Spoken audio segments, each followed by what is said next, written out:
What's up, everybody? Welcome to the number one cannabis policy, everything else under the sun podcast that we have on YouTube. It's Cannabis Legalization News. Our main story of the week has to do with a federally funded study on where you get your cannabis news and who do you trust. Hint, it's not the federal government.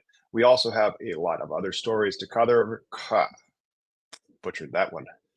Unique New York, which may have a Subway series. That's the benefit of being live sometimes. I'll flub a word. Let's bring on Miggy and go over our main story, this study about where you get your cannabis information and who do you trust.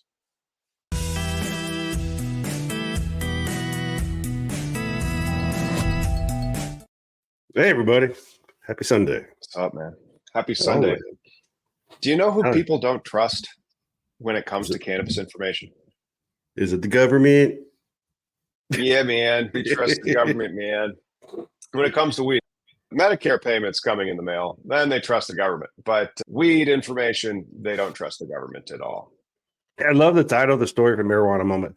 Most people don't trust the government for marijuana information. Fairly funded study shows. So the government they use their own funds to show that people don't trust them. It's just classic, man. I mean, 35.6% of respondents trust their friends, their personal connects. 33.7%, about the same, about a third. They prefer websites, cannabislegalizationnews.com or cannabisindustrylawyer.com. Then after that, the government agencies, far behind the one-third, come in at 4.7%. I want to say, so for the comments that are about to happen, when they say stick to weed, not politics, gotta love those guys. What up, people? First off, you're just dumb. There's just a lot of ignorance when it comes to, I don't know how this is a tight race. But anyways, government is politics, right? We're on the cusp of creating something good and actually moving the needle for rescheduling, right? It's not perfect. Fuck. Federal Amendment 3, Florida's thing is not perfect. But go for it. Vote for it. Because how many chances do we get, right? If you're 18 and over, register to vote. Your vote counts. Everybody out there. What it was, some thing said like recently Kamala's like a lesson with the black population. Get the fuck out of here. Get the fuck out of here. But yeah, I think it's funny. No shit. People don't trust the government because you've been being bamboozled for how many years? With the cannabis plant, it's been pretty near 100. It's been forever with that. However, even medical providers are in on it now because 16.4% of medical cannabis users cited healthcare providers as a source of information. It means 1 in 16.4, so that's 1 in 12 or less people are turning to their. I got that one wrong too, because 16.4 would actually be closer to 1 in 7.5. 1 in 7.5 people are using their healthcare providers as a source of information. Or if you're just an adult using it, then it's 1 in 20, because that's 5%. And then that highlights the gap in clinician-patient communications regarding cannabis. Because you go see a doctor. First off, you're a lucky person. He must be Canadian or something. And then second, you have to fill out all the stuff you're taking. And you should maybe disclose cannabis. It's for medical purposes. I know that I do, but I had to find a doctor that would write me a script or a recommendation back in 2017. And then it was so politicized that the Republican governor at the time made people wait. It was 3 or 4 months before you got your medical cannabis card. Yeah. No, this plant has been so politicized because, and it creates the inequity, right? When we talk about social equity and all the things, we are so divided, like nationwide. If this federal thing were to happen, it would help more Americans. Boom. But if the federal thing was to happen, we wouldn't be able to agree on it. What? Because one side would want this and the other side would want that, so we don't get it at all. No, but see, rescheduling were to happen, and then it creates a path for the people who already exist in states. Like I know we are facing this hemp dilemma. That's what it is. It's a fucking dilemma because hemp marijuana is the same plant, but yet somebody gets an unfair advantage, right? Mm-hmm. Which enables Tom, director Will. He's from Kentucky. We talked about tobacco plants that he sees the farms all the time, right? But tobacco you get there is not the cigarette. It's not in the cigarette. And That's what's happening with spray terps, right? We're enabling this shitty product to exist out there that people don't, ignorance of the consumer. And if we get a good law, fair understanding of this plant and say, hey, it is medicine, rescheduling is a chance. It's the only fucking chance we have right now because Congress is not going to do anything. And the president's little wispy wisp thing is only going to be good enough for that during that term. Unless the next guy says, yeah, okay, whatever. Yeah, we'll see. We'll see who wins. But if Donald Trump wins, we might get rounded up. And so it's one of those where, I told my wife to call the whatever number. So that's a crime. Yeah. But the more important thing has to do with, we need to figure out what we're going to do with the DEA's hearing a month after the presidential election, because everybody's really stoked to just stop talking about the presidential election finally. Yeah. And then we'll have December 2nd, we have a hearing it's a hearing, it's a proceeding. We need to see like how we can submit questions, and some of those questions could try to fix the thing where, like, I found out what THC JD was this week, and no, it's not the IHD that has a law degree. It's another piece of chemicals that's like similar to Delta 9 that was created in a lab semi-synthetically to get people high on hemp derived stuff. That was just mind-boggling. And the DEA could try to pick up all this stuff and make it into a comprehensive thing, because the reason why it's 0.3% Delta 9 is it's not supposed to get you high. And then if you go over that line, you jeopardize your crop. But it's all supposed to go through the DEA. And so if the DEA could then say, oh, this stuff's hot, and pass it over to somebody who has the Schedule 3 license, great. The farmer didn't have a loss. And it's safe in the sense that it went back to the regulated grower that is being super regulated for marijuana.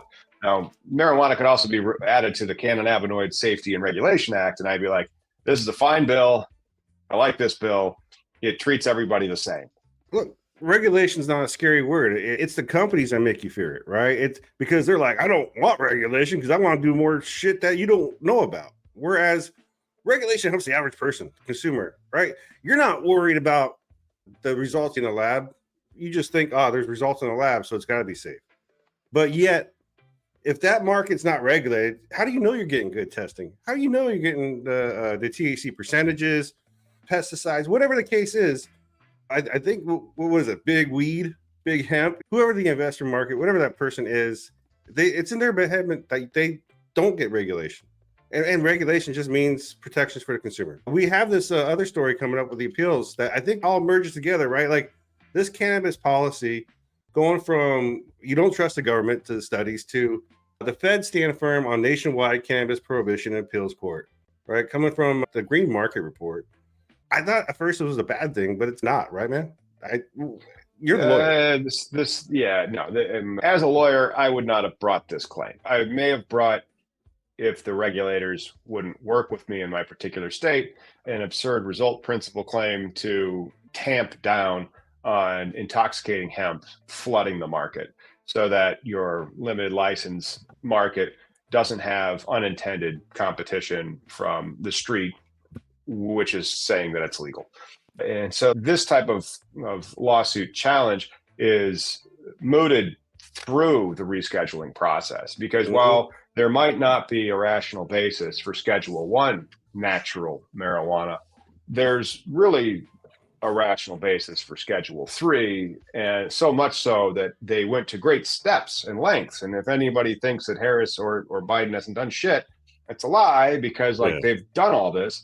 There's hundreds of pages of why natural marijuana has currently accepted medical use in the United States. Yeah. That is great. But then skipping over that and just going straight to like THCJD, THCP, THCO, HHC, all these other cannabinoids that you can cook up in a lab semi-synthetically like it's oxycodone, because we had the poppies. Guess what they did? They did some chemistry. They started going downstream. That's where stuff gets weird. Yeah. They didn't intend to legalize all these downstream intoxicating cannabinoids. They didn't even intend to legalize Delta-8 THC. You can read the final rule. It was left out intentionally from the definition of total THC for testing purposes, because the things that you have to test for Delta-9 levels couldn't detect it. That's how little Delta 8's made naturally. It should be pointed out the metric alone for 0.3% is just that the define what's the point of it? Why is it that? To not get you high. No, but also sure. It's defined that. Let's say like this 0.3 never. That's why they have it. No, it's just like the point of the 0.3% Delta 9 is weed that doesn't get you high.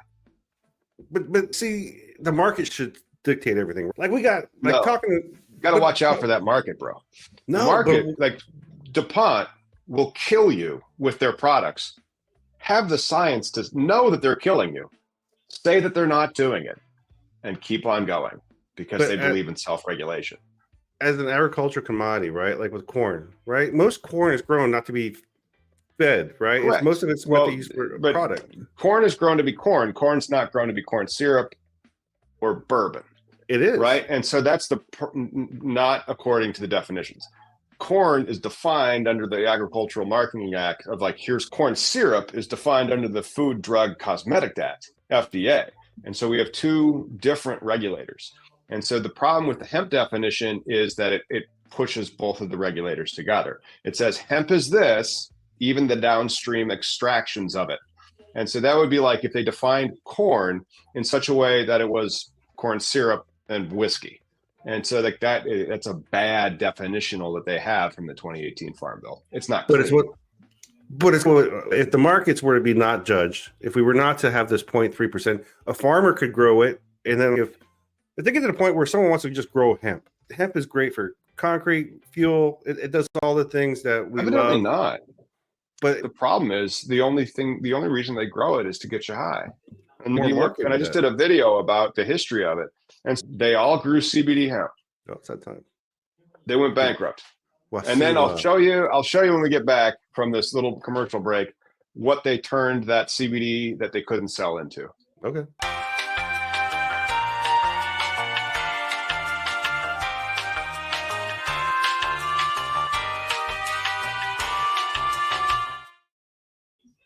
All right, man. I'm not sure if Will, do you got that LinkedIn thing that you can follow me on LinkedIn and you'll see me trolling hempsters. I'm not sure, do we have that up or not? Because that was the link that I shared in the private chat. No, I'm not mad at hempsters, dude. Like, why are you trolling the hempsters, man? Because they are okay. Hey, can we move that around a little bit or no? How about that one? And then there's nothing in the middle. Okay, here's why you should be upset about hempsters. I am going to make you personally liable for all the debt that the company has to do to get open. Then you'll be upset with them. Because if you're on the hook for $1 million to get open to help people like buy safe weed, and these guys are selling this down the road, and so can you click into those pictures so we can go over them? Like you walk into a bodega, like just a little, like the actual images. Can you select the image there? So like you walk in, click on the image. Is that possible?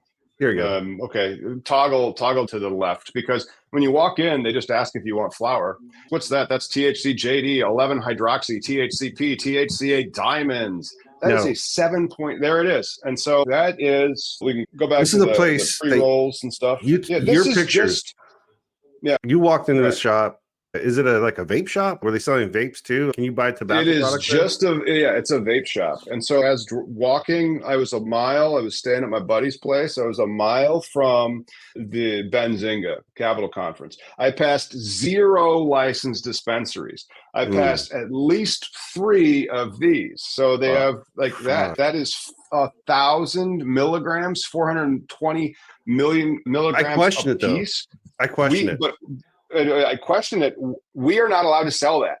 That's not childproof. That's way over the line. It has all these types. Look at that one, 300 milligram per gummy. We have a 10 milligram per edible dosage limit. That's it. Now, 3,000, we can only do 100 milligrams. These are being, so this is Illinois. As a consumable product, doesn't Illinois have the FDA people for food stuff? That's edible. They haven't done. But shouldn't there be something for the consumer protection type side of things? Shouldn't there be? Is there a rule? Because if there's not a rule, there should be. But also, these guys, that sucks that you passed this, because I love that you brought that up, because I wanted to share this video that we shared this weekend, and it got your panties in a bunch. And this is Should we deal with unlicensed operators? You mentioned prices falling in Oregon. The answer seems to be limited licenses. What should the enforcement mechanism be for unlicensed operators, so to say, for a polite term? I'm not a cop. I played a cop. It's their job, man. So the cops are... Yeah, they got to shut this shit down, man. Gotcha. They got to shut this shit down. I can't shut it down. For 2 years, I had the cartel next door to me in Oregon growing hemp, which was autoflower. They were walking around. They showed it. They let me see the gun. Do you think that conflicts with legalization at all? The idea of using the cops to enforce illegal dispensaries and illegal grows? No, it's a protection of business. Do you think there's another enforcement mechanism other than the criminal law? Is my point. That's the question. I don't know. Do you? With other businesses, yeah, there's like a business infraction, for example. Those are just meetings. We need people to go in and shut those fucking things down. Okay, got it. Yeah. That's what I was getting at. So I get that there should be some regulation. There should be some, but there's also the enforcement of things, right? We got to figure out how to protect people in the fucking end, consumers. Those people are from the cartels. So you want to protect the cartels because they're growing weed illegally? That's where checks and balances come in, right? This is where it's following up the gas station. Did you see that movie from the 80s with Kevin Costner about the Untouchables, where who stopped Al Capone? Accountants. No, I get that. And so if these guys are doing unlicensed business, all of those records, they aren't paying their taxes. So we have, maybe they're business infractions, but if you don't pay your taxes, the IRS can send your ass to prison. And so if you're not paying your taxes and you're doing these things illicitly, that is not without risk. And then nobody wants to see somebody go to prison for a plant. A plant is not a semi-synthetic cannabinoid derivative. That's drugs. But that's where I was coming with the food checks and balances. Who's checking? They're selling fucking gummies, right? Like there's got to be a kitchen involved. There's extraction process I tagged the involved. IDPH, like the Illinois Department of Public Health. And so that's one of the reasons why all these hemp bans are legal, because and then that's one of the reasons with the problem of the hemp definition is they smashed aspects of the FDA and the USDA together because it's not an agricultural commodity. Like oranges are not orange juice. And so you created the agricultural commodity and the finished product in the single definition. That's sloppy. And then the whole reason why it's 0.3% Delta 9 is so it doesn't get you high. Like that is extremely clear from the congressional record. Look at Illinois. Why would they have legalized hemp and marijuana in the same year if they just had to legalize hemp? Here's where I think rescheduling comes into play. Like everybody, well, not you and I, but people, patients and other people who consume it for its properties are stuck with this hemp situation right now because when the Hemp Bill Farm Act happened, they were like, hey, I can put a lot of money in something and then I'll pay a lot of money for the lawyer to protect me and to keep me out of jail. No, that's not how hemp people work. Trust me, I've dealt with them. That's not how hemp people work. I have a 1-star review from a hemp asshole. And so because he called and he was looking for loopholes and he was looking for cheaper ways around things, that is the MO of the hemp operator. It is, how do these rules not apply to me? How do I get all the money right now and do whatever I want? Fuck everything else. And so that was uniquely clear from my hemp clients. I think that hemp farmer who's growing for cannabinoids is, but the hemp farmer who's growing for paper and clothing, that person's not. Their intention is to grow better, stronger. Nobody's doing that. That's talking the rules. You're talking now. Imagine there's 97% bad apples and 3% good apples. Yeah. Why are we talking about the 3% of the good apples? And so you're right. I love hemp for those purposes. I love the OG who passed away 14 years ago now, Jack Harrer, talking with his ship, and he was pointing at everything on the ship that was hemp.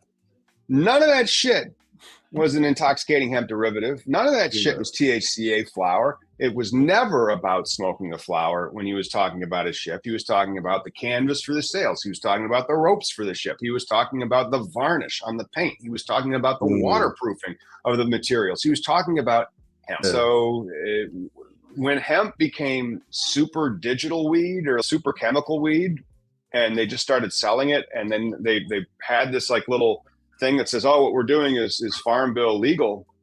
It's not, because the Farm Bill is about the agricultural commodity, not the finished product you're moving. Yeah, and I get you as far as an extract goes. Hell, we're seeing that now with the next story in Texas, with owners charged with money laundering for selling illegal products at THC Club records show. You know, these cats were selling. Texas doesn't have fucking Texas.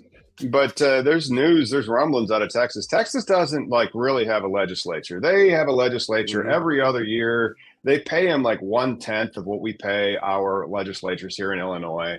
It's not a full-time job. And because of that, they meet every other year. And however, there's 8,000, 7,000 of these dispensaries in Texas. They aren't allowing the new CUP, that's the compassionate use program, licenses to be issued. And they're going to have hearings about hemp and then rule changes. And so you could see Texas do a lot more of these arrests. Look, because they're saying here that first off, the lazy policing that has to be involved here, because somebody probably just walked. They had 12 locations.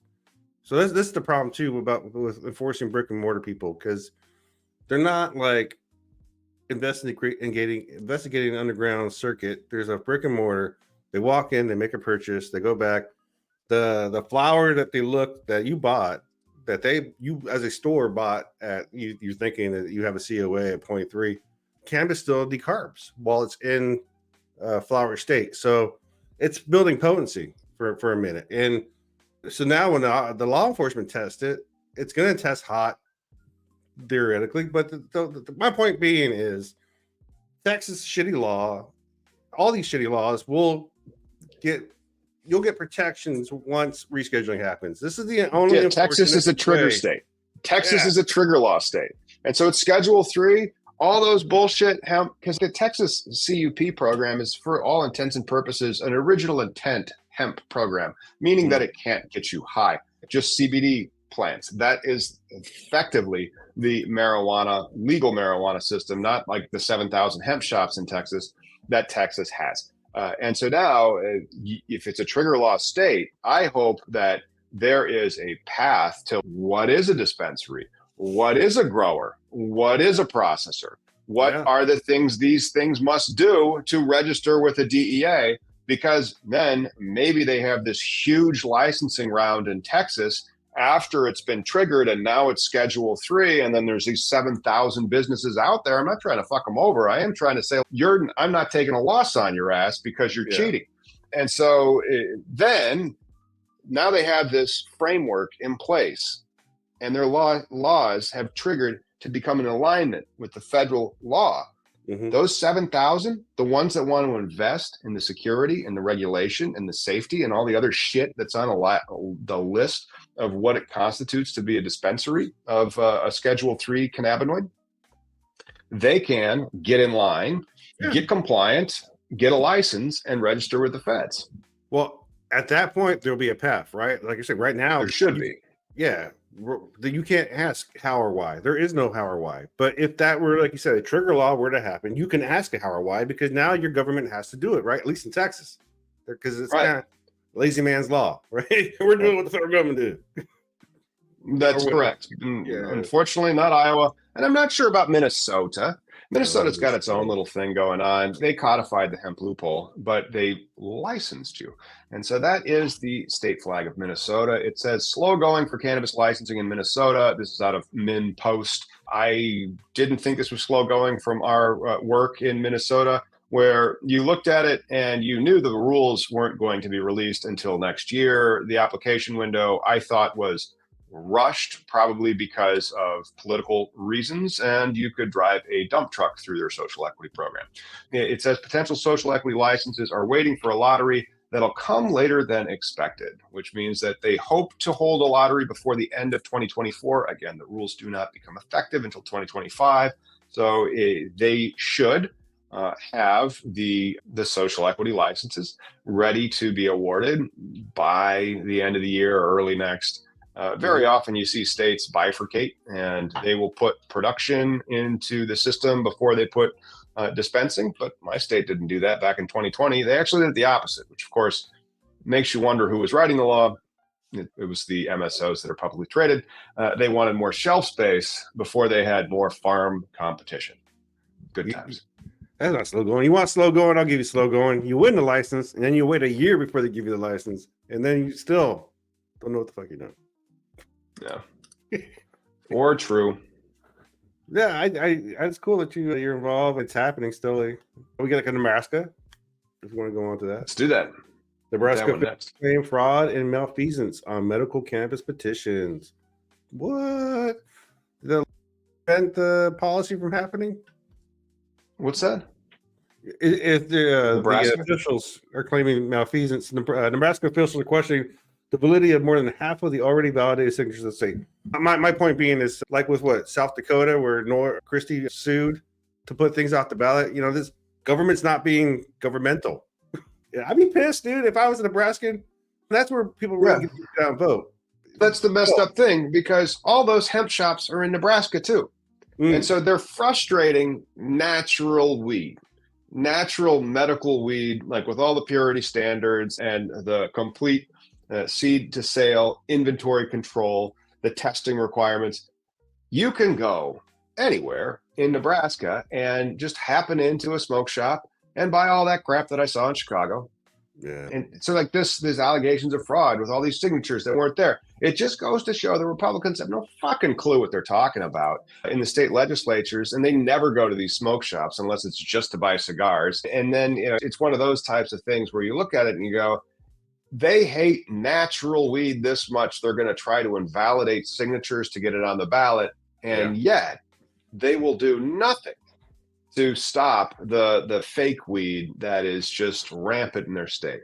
What if it's because, see, again, codifying, putting something to a rule of law will enable protections for the citizen, right? Where if I see you smoking or smell can't be a crime, how else am I going to get a chance to shoot you or invade your privacy? Like there's, how else am I going to get a warrant because you're a known deviant because all you do is, because, I see a lot too many times people put in the comments when we talk about prisoners or something is they broke the law knowingly, and it's separate drinking water fountains were a thing. Was that right then? We need progress, and that's a great thing about where we live. This fucking plant is here. We should do it. See what we're fighting for, right? Oh yeah, right on.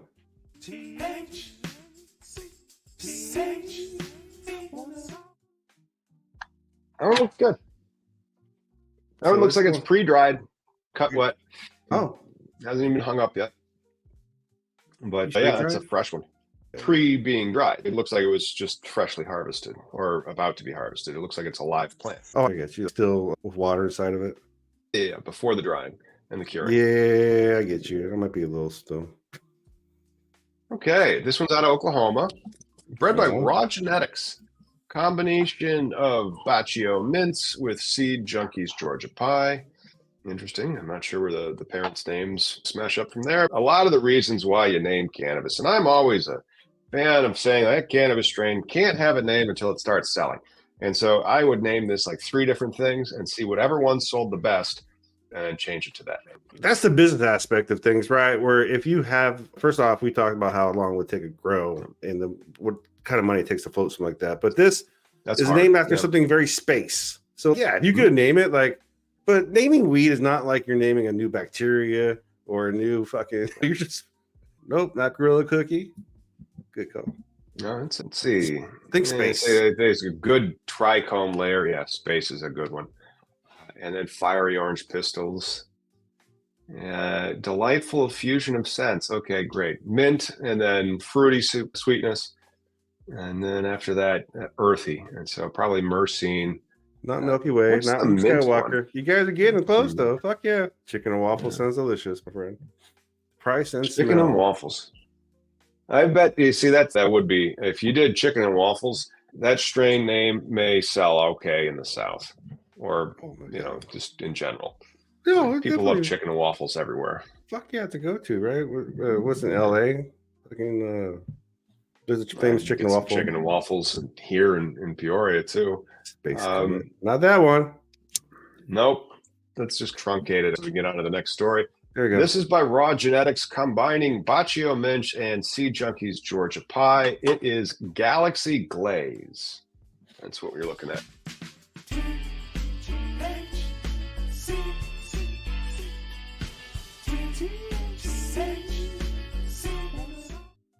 You know what? If you're a grower, send us your fucking picture so we can use it. Where's my name? Especially if you're on a license.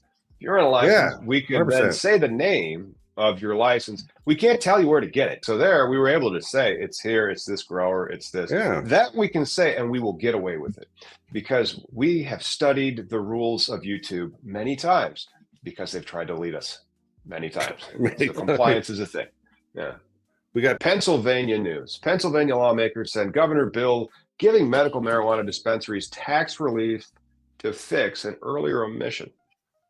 This might be a rectification, which is years after Pennsylvania passed medical, to help mitigate the federal 280E tax on gross profits that all licensed marijuana companies, not hemp companies, have to follow. That Rule 280E only applies to Schedule 1 and 2, and trafficking in those two substances, so Schedule 3, it would not apply. And then, just like with the trigger laws with Schedule 3, there's a lot of trigger laws when it comes to the IRC, the Internal Revenue Code, the tax code.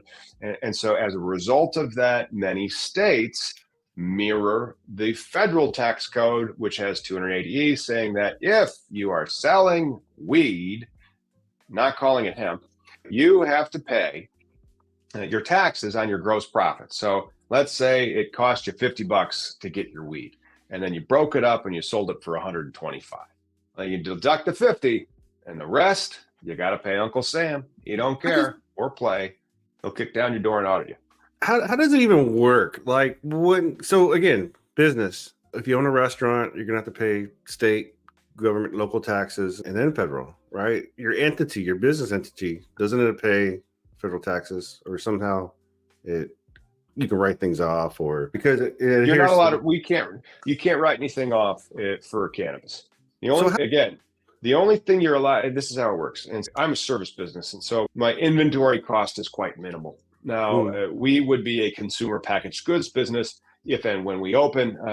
We would open after we have a confidence that the business will be able to satisfy its debt and other contractual obligations.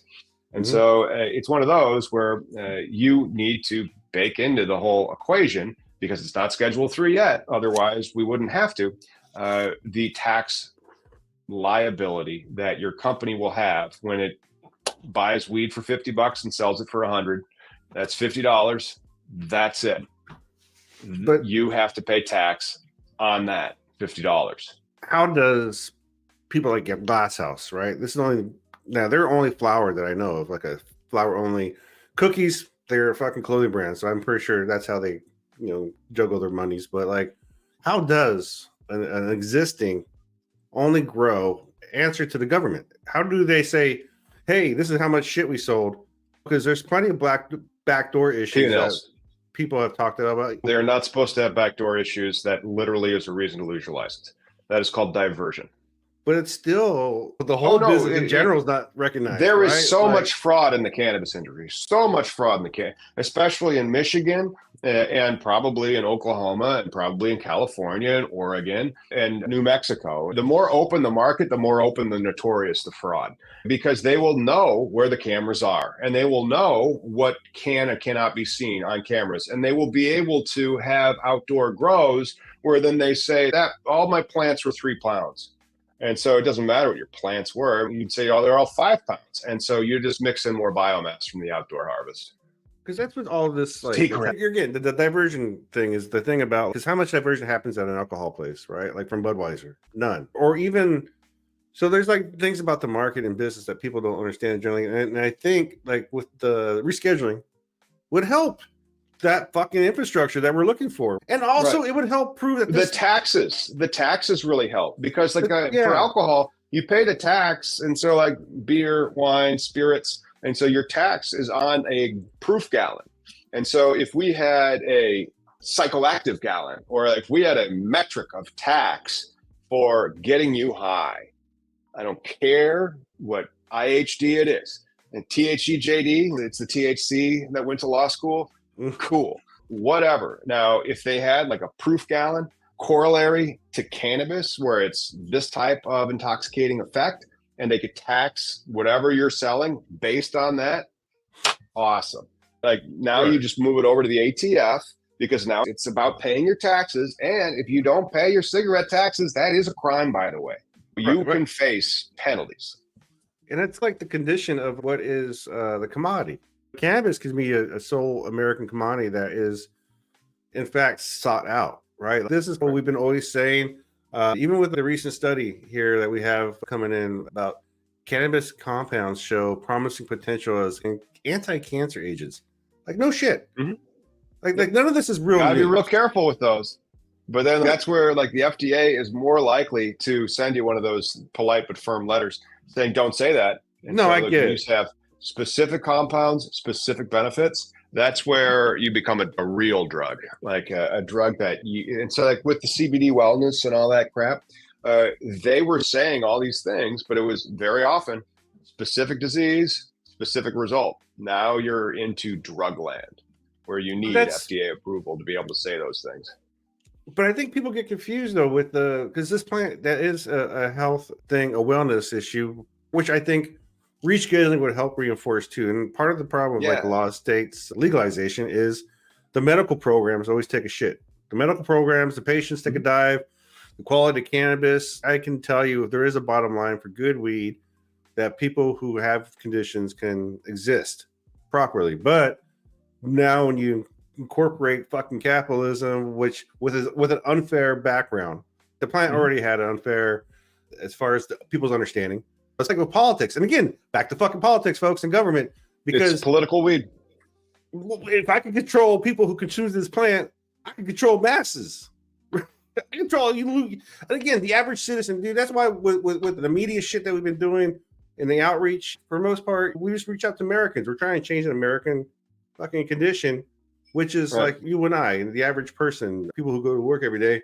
And again, how is this a fucking close race? I have no fucking clue. Oh my gosh. And so this is how I always come back to it. And I will piss off half the people watching, because half the people watching will have an IQ that is below average, which you have to remember is just at any given time, you meet somebody and the base rate is they're just a person. It's just average. And then after interacting with them, you get some information about it. But considering 1 in 2 Americans you meet, it'll probably be pretty close to average. Most of the people that support Donald Trump are the poorest educated Americans. And that is not me saying it. It is literally the demographic data saying it. Now, when you get mad at data, that might mean you're below average intelligence. And then if you believe lies, repeated lies that have been told to you by somebody who's failed numerous times at business and says some of the craziest shit that you've ever heard. So I just like bordering into Mussolini kind of stuff, like where he is now a Gestapo tactic. Like anybody who speaks ill of him that's illegal. That's a crime. Like that kind of stuff, where that is like the least American thing about America. Yeah. America is like, fuck you, fuck your mom. Okay, we disagree. Moving on to the next line item. But it's just, we have the First Amendment. It doesn't mean the First Amendment means you can only say what I want you to say. I think part of the problem is psychopathy. But part of the problem, I think, is people have a short-term memory, right? This guy was inherited a good economy from Obama. Like, people forget, and I forget too. It's been 8 years, right, since that dude took over. People who are voting now are 10. They don't understand, like, there was a shitty economy beforehand, and you haven't experienced it yet because things were good during Obama. That was handed off, and then the guy pretty much shot it. We're getting back into like normalcy, where we do things in a state where we do things for progress, because on a whole, we're going to be okay. I hope so. fuck me for how close this is. But Goodness. Yeah, I was reading the Anthropic CEO's large blog post before the show with where AI is going in 2 to 10 years. But let's do some international news and not talk about AI. Yeah. Spain, home of Cannabis. Their Ministry of Health has published a medical cannabis draft royal decree. And then they have 3 points that we want to go over about it. The decree specifies cannabis use for a narrow set of conditions: MS, refractory epilepsy, chemotherapy-induced nausea, and chronic pain. Sounds very much like the currently accepted medical use that was found by the HHS. I think the problem that we have in America with this 0.3% Delta-9, it's getting in the way of the scientific definition of the cannabis plant. When it comes to medical properties, especially the refractory epilepsy and the chemotherapy-induced nausea and the chronic pain, having a synergistic effect of the CBD and the THC components in CBG as well. The natural occurring cannabinoid components would provide some benefit, but that would require legislative change as to what it means to be hemp. And then patient safety emphasis, very important. Regulation focuses on product and quality and patient safety. Flavorings, they always get, if you read the Ron Wyden's Cannabinoid Regulation Safety Act, they got rid of flavored cannabis vapes. Same there here. And then dynamic framework, create a dynamic framework so that the laws can evolve based on new research and experiential data. We don't really have very much data.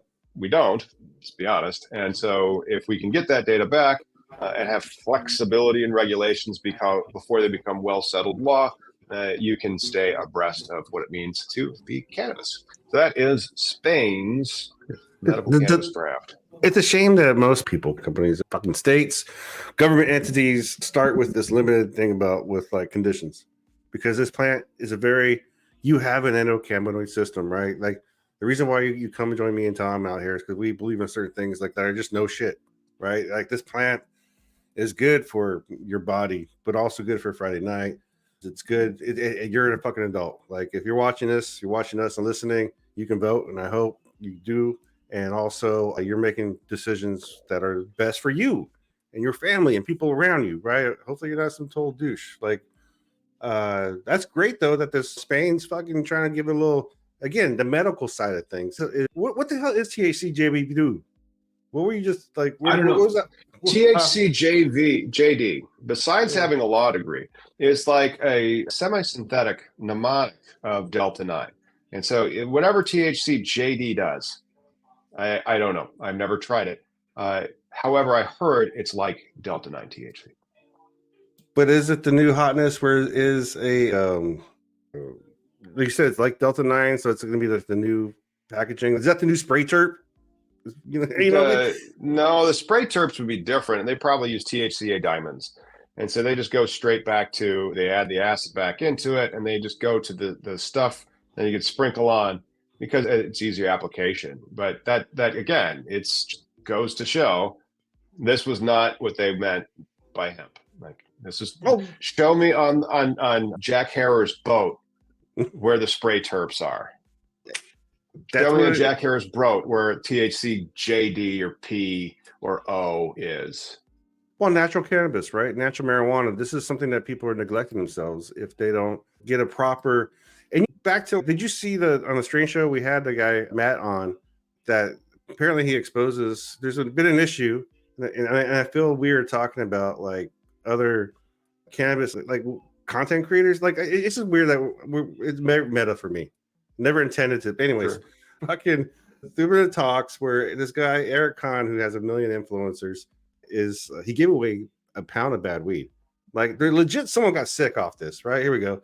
So Hilly Doe here, she legit got sick off this pound, and so this guy's been sidestepping. Like it's not his thing, but he actually is part of the company. So like Bay Smokes LLC, this is his website, Con Kush. This is part of the ignorance to the consumer, to the patient. This is how the end user can fail. Or I'll let you do it. I won't touch.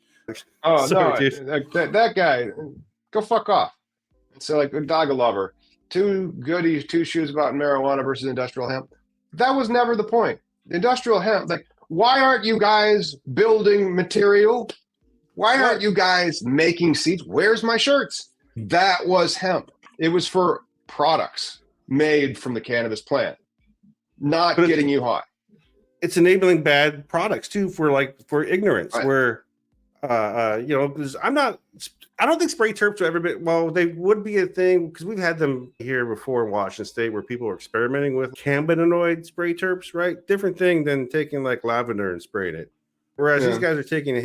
But you're spraying this stuff. And then it's for human consumption. You're claiming that it's descheduled, so it's not a crime to do anything that you're doing. And there's no regulation on it at all. And so like the FDA has to get jurisdiction over the stuff that it makes no sense that they legalized the plant hemp, and that included legalizing all of these downstream products. And so that's completely different. But they need to figure it out. They need to put it together. But there's also like what you were talking about, the no regulations. So like with that topic I just talked about, you're not going to find an article on it. This is an ever present thing that these people were talking about. But would he have given out a bad pound because I don't even know if that Bay Smokes or whoever they are is like a legal rec market, right? A legal store, right?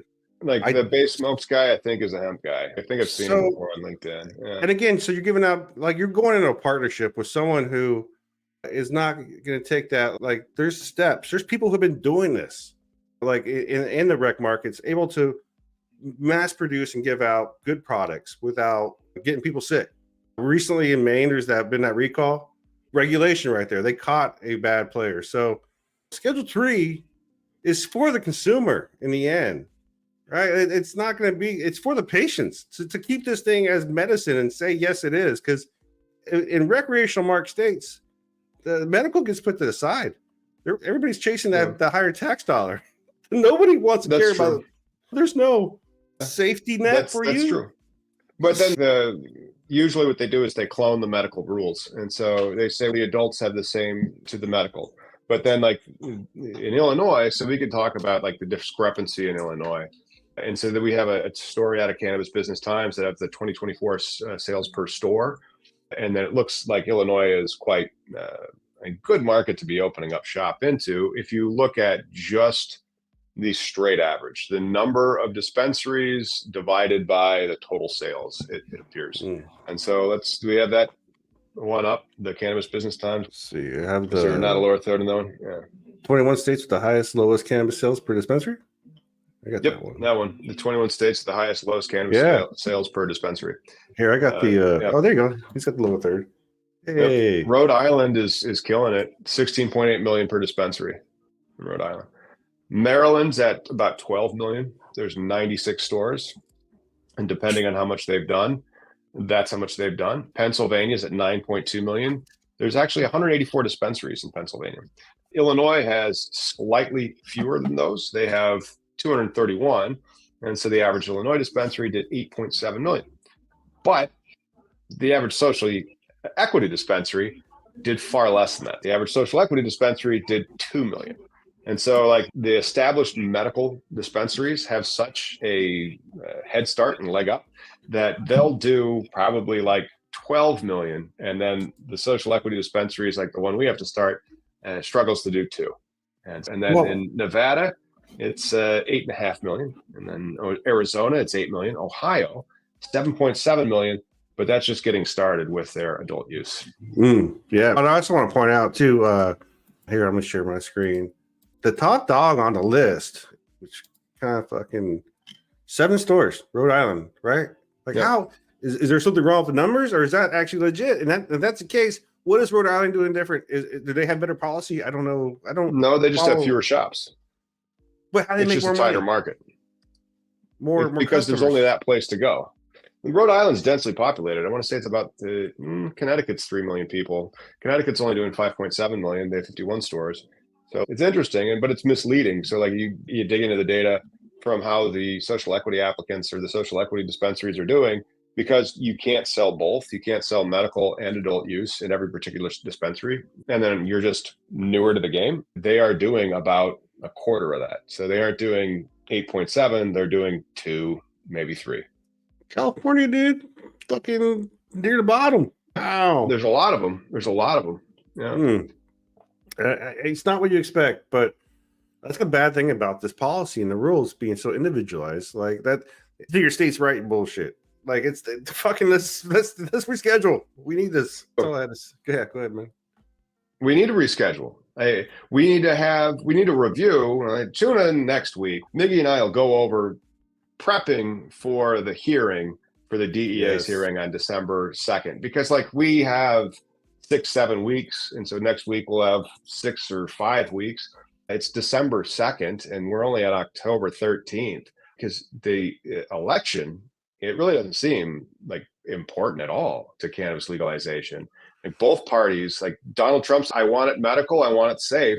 That means Schedule 3 and putting all the hempsters out of business in Florida and then legalizing it down there. But then it'll be fascinating what happens. It's going to come down to leadership. It's 23 days till the election. There's people, and again, the Republicans just are weird. They went like full, hey, I'm sorry.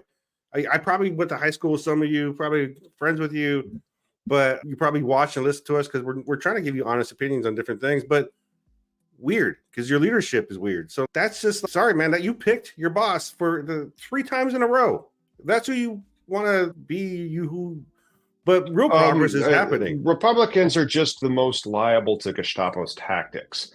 And if you did the Milgram experiment and you had the Milgram experiment controlled for liberal versus conservative views, I think that the liberals would be less inclined to kill the person because of somebody in a lab coat told them to keep shocking them. But the conservatives, because they believe in law and order and authority and shit, they might be more likely to kill them. This is a inhumane experiment, but so is the Milgram experiment. I don't know if we're going to be able to get grant money to run it. But what is conservative and all that bullshit, man? I think as Americans, we all want the same shit. It's just a matter of right now for us to achieve fairness. Like people hate when we talk about like race issues like that. Recently, there was that judge that helped that Texas man by saying, "Look, man, you were caught walking with black. He was jaywalking." And they're going to press weed charges on this guy. So we don't have all fair judges like that everywhere. So that's why rescheduling will help empower people. Like that's the fucking whole bottom line. It's not like Tom and I want to get rid of hemp because like it'll help our market. And we want hemp to be hemp again. Like I have no problem with hemp being CBD and other. If hemp was designed to legalize marijuana, then they wouldn't have made such a big stink about whether or not it gets you high. And that's why it's 0.3% Delta 9 THC. That's it, because it doesn't get you high. And then after that, they said, oh, anything that's a derivative or all these other things, these downstream products that are regulated by the FDA, they're also hemp. Bullshit. Yeah, it's until a federal thing happens, we're still going to be trying to do legalization. And then after the federal thing happens, we might change the name to Cannabis Shaping the Fucking Law.com. Right? Yeah. Like, yeah. Cannabis industry news. We can change legalization to industry. Yeah. Oh, right. I hope you already got that. Or someone's going to. Nobody cares. That's the other. This is the other secret of cannabis, the industry of cannabis. And I should do a video about the best things about working in cannabis and the worst things about working in cannabis. One of the worst things is no one cares. It's 1 out of 5 people. And then everybody who's in cannabis cares way too much about it because they all love the plant. And then everybody who's outside of the tent looking in are just like weirdos. That's why we have IHDs, because they don't care and they don't want to learn the difference between hemp, CBD, THC, JD, THCO, THC, whatever the fuck. Yeah. The average consumer American, whatever, is busy trying to survive. Like with this law, if we're to change, it'd be one less thing for people to look over their shoulders for. So that's what we're here for. Yep. That's the podcast for the week. And catch us next week when we'll go over the DEA and talk about how we're going to interact with the regulatory authorities on their December 2nd hearing. And then if you want to see me, go check out MITA's stuff, MITA. I will be in Arizona at the end of the month. And so in 2.5 weeks, going to check out a MITA meeting in Scottsdale. Until then, I'll be here. Miggy, where are you at?